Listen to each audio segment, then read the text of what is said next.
Explore the world of augmented reality with AR Doodle on your Galaxy phone. To begin, navigate to your apps and find AR Zone. It may be in a folder.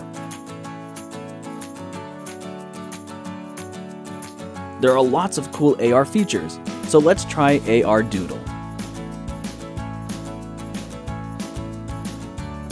Follow the instructions to calibrate the camera. Now you're ready to create. Select a pen, color, and thickness. You can draw either by moving your finger on the screen or tap and hold and move your phone. You can even use more than one pen type in the same doodle.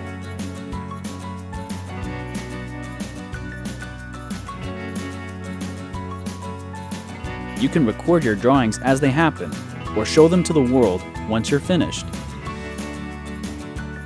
Reality is now your canvas.